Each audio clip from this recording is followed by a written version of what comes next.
وہ واحد شخصیت کون جسے کہیں جانے کے لیے پاسپورٹ کی ضرورت نہیں؟ یہ تو آپ کو معلوم ہی ہوگا کہ پاسپورٹ ایک قیمتی دستاویز ہے جس سے دنیا کے دروازے کھل جاتے ہیں۔ یہ بھی کہا جاتا ہے کہ پاسپورٹ دنیا بھر کے لوگوں کے آزادی سے سفر کرنے کے راستے میں ایک بڑی رکاوٹ ہے۔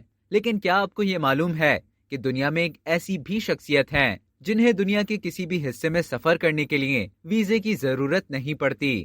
یہ شخصیت کوئی اور نہیں بلکہ برطانوی ملکہ ہیں۔ 21 اپریل 1926 کو لندن میں پیدا ہونے والی ملکہ الزابیتھ 1952 میں 25 سال کی عمر میں برطانیہ کی حکمران بنی اور ستمبر 2015 میں سب سے طویل عرصے تک حکمرانی کرنے والی ملکہ وکٹوریہ کو پیچھے چھوڑ دیا۔ ہر انسان کو بین الاقوامی سفر کے لیے پاسپورٹ کی ضرورت ہوتی ہے، لیکن ملکہ کے لیے ایسا نہیں ہے۔ وہ دنیا بھر میں سفر کے لیے برطانوی پاسپورٹ کی محتاج نہیں ہے۔ ملکہ الزابیتھ دنیا کی وہ واحد شخصیت ہیں جن کا اپنا کوئی پاسپورٹ نہیں اور وہ پاسپورٹ کے بغیر ہی دنیا میں کہیں کا بھی سفر کر سکتی ہیں۔ اسی طرح ملکہ کی ذاتی گاڑی کو بھی نمبر پلیٹ یا ڈرائیونگ لائسنس کی بھی ضرورت نہیں۔ بتایا جاتا ہے کہ برطانوی پاسپورٹ ملکہ عالیہ کے نام پر ہی جاری کیے جاتے ہیں، اس لیے انہیں خود اس کی ضرورت نہیں پڑتی۔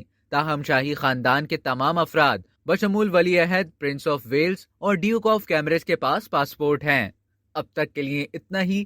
مزید اسی طرح کی معلومات حاصل کرنے کے لیے ڈیلی جنگ کے یوٹیوب چینل کو سبسکرائب کریں اور فیس بک کے پیج کو لائک کرنا نہ بھولیں۔